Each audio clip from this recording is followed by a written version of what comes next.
ಧೀಮಂತ ನಾಯಕರು, ಸೈದ್ಧಾಂತಿಕ ಬದ್ಧತೆಯ ನಾಯಕರು, ನರಸಿಂಹರಾಜ ಕ್ಷೇತ್ರದ ತನ್ವೀರ್ ಸೇಠ್ ಸಾಹೇಬರು ನಮ್ಮೆಲ್ಲರನ್ನ ಉದ್ದೇಶಿಸಿ ಮಾತನಾಡಲಿದ್ದಾರೆ. ಜೋರದ ಚಪ್ಪಾಳೆಯ ಮೂಲಕ ಅವರನ್ನ ಸ್ವಾಗತಿಸೋಣ.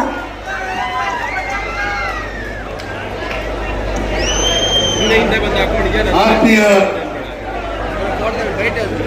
ಬಂಧುಗಳೇ,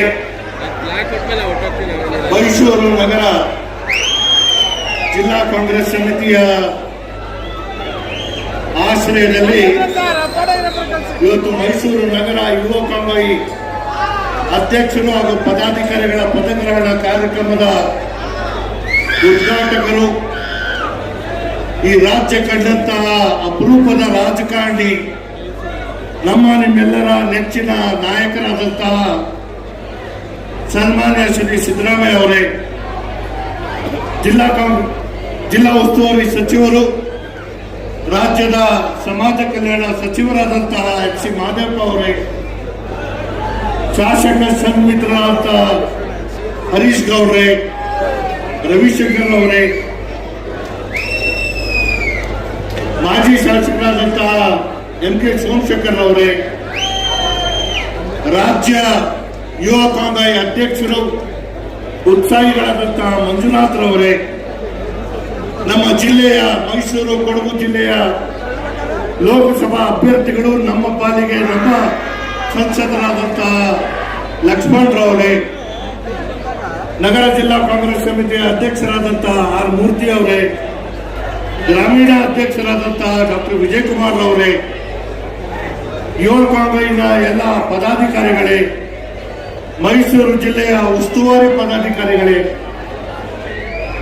ಡಿಸಿಸಿಯ ಪದಾಧಿಕಾರಿಗಳೇ, ಬ್ಲಾಕ್ ಅಧ್ಯಕ್ಷರುಗಳೇ, ಮುಂಚೂಣಿ ಘಟಕದ ಅಧ್ಯಕ್ಷರು ಹಾಗೂ ಪದಾಧಿಕಾರಿಗಳೇ, ಇಲ್ಲಿ ನೆರೆದಂತ ಎಲ್ಲ ಆಹ್ವಾನಿತರೇ, ಹಿರಿಯ ಮುಖಂಡರುಗಳೇ, ನೆಚ್ಚಿನ ಯುವ ಸ್ನೇಹಿತರೇ, ಇವತ್ತೇನು ಯುವ ಕಾಂಗ್ರೆಸ್ ಅಧ್ಯಕ್ಷರು ಹಾಗೂ ಪದಾಧಿಕಾರಿಗಳ ಪದಗ್ರಹಣವನ್ನ ಸ್ವತಃ ಸನ್ಮಾನ್ಯ ಮುಖ್ಯಮಂತ್ರಿಗಳು ಮಾಡ್ತಾ ಇರುವಂತದ್ದು ಬಹುಶಃ ಇದು ಒಂದು ಹೆಮ್ಮೆಯ ಸಂಗತಿ. ಮಾನ್ಯ ಮುಖ್ಯಮಂತ್ರಿಗಳು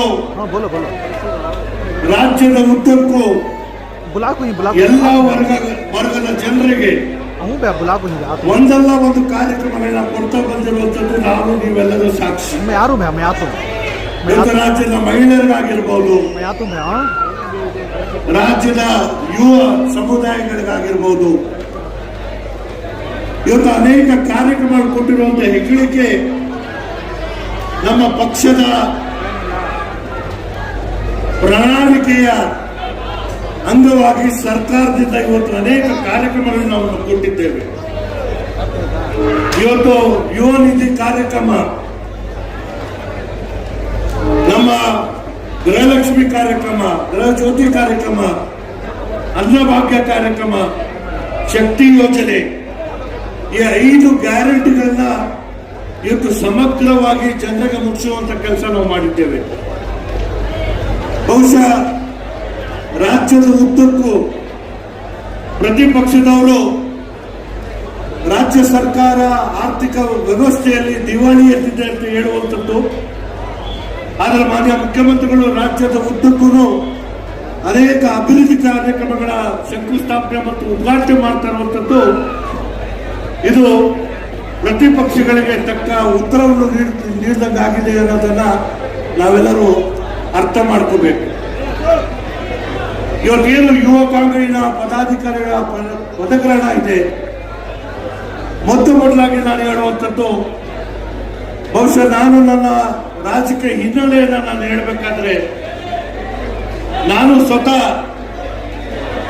NICಯಿಂದ ಬಂದು ಯೂತ್ ಕಾಂಗ್ರೆಸ್ ಪದಾಧಿಕಾರಿಯಾಗಿ, DCC ಪದಾಧಿಕಾರಿಯಾಗಿ, ಇವತ್ತು KPCCಯ ಕಾರ್ಯಾಧ್ಯಕ್ಷರಾಗಿ ನನ್ನ ರಾಜಕೀಯ ಜೀವನದ ಬೆಳವಣಿಗೆಯನ್ನ ಸಮಗ್ರವಾಗಿ ಬೆಳೆಸಿಕೊಳ್ಳುವಂಥದ್ದಕ್ಕೆ ಎಲ್ಲರ ಸಹಕಾರದೊಂದಿಗೆ ನಾವು ಮಾಡಿದ್ದೇವೆ. ಅದನ್ನು ಬಹಳ ನೇರವಾಗಿ ಹೇಳಬೇಕಾಗುತ್ತೆ. ಯಾಕಂದ್ರೆ ಇದು ಪಕ್ಷದ ಕಾರ್ಯಕ್ರಮ ಇರೋದ್ರಿಂದ ನಮ್ಮ ಯುವಕರಲ್ಲಿ ಇವತ್ತು ಶಿಸ್ತು ಇಲ್ಲ. ಆ ಶಿಸ್ತು ಎಲ್ಲೋ ಒಂದ್ ಕಡೆ ನಾವು ಕಳ್ಕೊತಾ ಇದ್ದೀವಿ. ನಾನು ಬಹಳ ಸ್ಪಷ್ಟವಾಗಿ ಹೇಳ್ತೇನೆ, ಯಾವಾಗ ಮಾನ್ಯ ಮುಖ್ಯಮಂತ್ರಿಗಳು ಈ ಕಾರ್ಯಕ್ರಮಕ್ಕೆ ಬರ್ತೀನಿ ಅಂತ ಹೇಳಿದ್ರು, ನಾವು ಈ ಕಾರ್ಯಕ್ರಮ ಇನ್ನಷ್ಟು ಅರ್ಥಪೂರ್ಣವಾಗಿ ಮಾಡಬೇಕಾಗಿತ್ತು. ಆದ್ರೆ ಮಾನ್ಯ ಮುಖ್ಯಮಂತ್ರಿಗಳು ಸಮಯ ಕೊಟ್ಟಿದ್ದಾರೆ ಅನ್ನೋ ಒಂದೇ ಕಾರಣಕ್ಕೆ ಕಾರ್ಯಕ್ರಮ ಮಾಡಕ್ ಮುಂದಾದರೂ ಕೂಡ ಪರಸ್ಪರ ಎಲ್ಲರಿಗೂ ವಿಶ್ವಾಸ ತಗೊಳ್ಳುವಂತ ಕೆಲಸ ಮಾಡಬೇಕಾಗಿತ್ತು. ಈ ಎಲ್ಲ ಕೊರತೆಗಳು ಮುಂದಿನ ದಿನಗಳಲ್ಲಿ ಸರಿಪಡಿಸ್ಕೊತೀರ ಅನ್ನೋ ನಂಬಿಕೆ ನನಗಿದೆ. ಅದರ ಜೊತೆಗೆ ರಾಜಕಾರಣದಲ್ಲಿ ಕೇವಲ ನಾಯಕರ ಆಶೀರ್ವಾದ ಮತ್ತು ಬೆಂಬಲ ಇದ್ರೆ ನೀವು ಬೆಳೆಯಕ್ಕೆ ಸಾಧ್ಯ ಇಲ್ಲ. ಜನರ ಮಧ್ಯೆ ಇರುವಂತ ಕೆಲಸ ನೀವು ಮಾಡಬೇಕು. ಜನರ ಕಷ್ಟ ಕಾರ್ಪಣ್ಯಗಳಿಗೆ ಅರ್ಥ ಮಾಡಿಕೊಂಡು ಅವರ ಸಹಾಯಕ್ಕೆ ನಿಂತಾಗ ನೀವು ನಿಮ್ಮ ರಾಜಕೀಯ ಭವಿಷ್ಯವನ್ನು ನೀವು ಬೆಳೆಯುವಂಥದಕ್ಕೆ, ನೀವು ರೂಪಿಸಿಕೊಳ್ಳುವಂಥದಕ್ಕೆ ಸಾಧ್ಯ ಆಗುತ್ತೆ. ಇವತ್ತು ಬಹುಶಃ ನಮ್ಮ ಲೋಕಸಭೆಯ ವಿರೋಧ ಪಕ್ಷದ ನಾಯಕರು, ನಮ್ಮ ನಿಮ್ಮೆಲ್ಲರ ನಾಯಕರು ಸನ್ಮಾನ್ಯ ರಾಹುಲ್ ಗಾಂಧಿ ಅವರು ಅವರಿಗೆ ಅತ್ಯಂತ ಹತ್ತಿರವಾದಂತಹ ಪ್ರಿಯವಾದಂತಹ ಒಂದು ಮುಂಚೂಣಿ ಘಟಕ ಅಂತ ಹೇಳಿದ್ರೆ ಅದು ಯುವ ಕಾಂಗ್ರೆಸ್. ಆ ಕೀರ್ತಿಗೆ ನೀವು ತಕ್ಕಂತೆ ಬೆಳೆಯುವಂತ ಕೆಲಸ ನೀವು ಮಾಡಬೇಕು. ಇವತ್ತು ಯುವಕರು ಬಹುಶಃ ಬಿಜೆಪಿ ಸರ್ಕಾರ 2014ಕ್ಕೆ ಕೇಂದ್ರದಲ್ಲಿ ಬಂದಂತಹ ಸಂದರ್ಭದಲ್ಲಿ ಪ್ರತಿ ವರ್ಷ 2 ಕೋಟಿ ಉದ್ಯೋಗ ಸೃಷ್ಟಿ ಮಾಡ್ತೀನಿ ಅಂತ ಹೇಳಿದಂಥದ್ದು, ಈ ಉದ್ಯೋಗ ಅವಕಾಶದಿಂದ ವಂಚಿತರಾಗಿರುವಂಥದ್ದು ಯುವಕರು.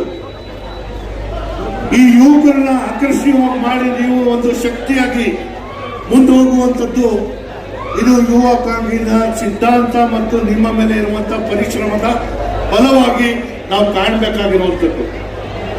ನಾನು ಈಗಾಗಲೇ ಅನೇಕ ಸಂದರ್ಭದಲ್ಲಿ ಹೇಳಿದ್ದೇನೆ, ಯೂತ್ ಕಾಂಗ್ರೆಸ್ ಪದಾಧಿಕಾರಿಗಳನ್ನ ಚುನಾವಣೆಗಳ ಮೂಲಕ ನಾವು ಆಯ್ಕೆ ಮಾಡುವಂತ ಪದ್ಧತಿಗೆ ನಾವು ಒಪ್ಕೊಂಡಿರೋದ ಮೇಲೆ ಅನೇಕ ಗುಂಪುಗಳು ಚುನಾವಣೆಯ ಪೂರ್ವದಲ್ಲಿ ನಾವು ಏನ್ ಕಾಣ್ತೇವೆ, ಅದು ಚುನಾವಣೆ ನಂತರ ಕೂಡ ಆ ಗುಂಪುಗಳು ಇವತ್ತು ಜೀವಂತವಾಗಿದೆ. ಸೋಲು ಗೆಲುವು ಇದು ಕೆಲವರಿಗೆ ಸಿಹಿ, ಕೆಲವರಿಗೆ ಕಹಿ ಸಿಕ್ಕುದಾದ್ರೂ ಕೂಡ ನಿಮ್ಮ ಉದ್ದೇಶ ರಾಜಕೀಯವಾಗಿ ಬೆಳಿಬೇಕು, ಯುವಕರ ಸಂಘಟನೆ ಆಗಬೇಕು. ನೀವು ಯುವ ಕಾಂಗ್ರೆಸ್ಸಿನ ಪದಾಧಿಕಾರಿಗಳು ಮತ್ತು ಸದಸ್ಯರು ರಾಜ್ಯದ ಯುವಕರ ಧ್ವನಿ ಆಗಬೇಕು ಅಂತ ಹೇಳಿದ್ರೆ ನಿಮ್ಮಲ್ಲಿರುವಂತಹ ವ್ಯತ್ಯಾಸಗಳನ್ನ ಪರಸ್ಪರವಾಗಿ ನೀವು ಸರಿ ಮಾಡಿಕೊಳ್ಳುವಂತ ಕೆಲಸ ಮಾಡಬೇಕು. ಈ ಒಂದು ದೊಡ್ಡ ಜವಾಬ್ದಾರಿ ನಮ್ಮ ರಾಜ್ಯ ಯುವ ಕಾಂಗ್ರೆಸ್ ಅಧ್ಯಕ್ಷರ ಮೇಲೆ ಇದೆ. ನಿಮ್ಮ ಪದಾಧಿಕಾರಿಗಳನ್ನ ಜಿಲ್ಲಾ ಮಟ್ಟಕ್ಕೆ ಕಳಿಸಿ ಆ ವಿವಿಧ ಗುಂಪುಗಳನ್ನ ಜೊತೆಗೂಡಿಸುವಂತ ಕೆಲಸಕ್ಕೆ ನಾವೆಲ್ಲರೂ ನಿಮ್ಮ ಜೊತೆ ನಿಲ್ತೇವೆ. ಯುವಕರು ಬೇರೆ ಬೇರೆ ಆಗದ್ ಬೇಡ, ಒಂದು ಮನಸ್ಸಿಂದ ನಾವು ಮುಂಸಾಗುವಂತ ಕೆಲಸ ಮಾಡಿದ್ದಲ್ಲಿ, ಯಾಕಂದ್ರೆ ಇವತ್ತು ನಾವು ಏನಿದ್ದೇವೆ ನಾವು ಯಾರು ಶಾಶ್ವತ ಅಲ್ಲ. ಬರುವಂತ ನಮ್ಮ ಯುವಕರ ಕೈಗೆ ಈ ಜವಾಬ್ದಾರಿಯನ್ನು ಕೊಡಬೇಕಾಗಿರುವಂಥದ್ದು. ಹಾಗಾಗಿ ಯುವಕರಲ್ಲಿ ಶಿಸ್ತುಬದ್ಧವಾದಂತಹ ಮತ್ತು ಪಕ್ಷದ ಸಿದ್ಧಾಂತಗಳಿಗೆ ತಕ್ಕವಾಗಿ ನಿಲ್ಲುವಂತಹ ಒಂದು ಪ್ರೇರಣೆ ಮತ್ತು ಶಕ್ತಿಯನ್ನು ತುಂಬುವಂತ ಕೆಲಸ ನಾವು ಮಾಡಬೇಕು. ಇವತ್ತು ಸೈಯದ್ ಅಬ್ರಾರ್ ಮತ್ತು ಅವರ ಪದಾಧಿಕಾರಿಗಳು ಮೈಸೂರು ನಗರ ಜಿಲ್ಲಾ ಯುವ ಕಾಂಗ್ರೆಸ್ನ ಸಾರಥ್ಯವನ್ನು ವಹಿಸಿಕೊಂಡು ಸಂಘಟನೆಗೆ ಮುಂದಾಗ್ತಾ ಇರುವಂತಹ ಸಂದರ್ಭದಲ್ಲಿ ಅವರಿಗೆ ನಾನು ತುಂಬ ಹೃದಯದ ಅಭಿನಂದನೆಗಳನ್ನ ಸಲ್ಲಿಸ್ತೇನೆ.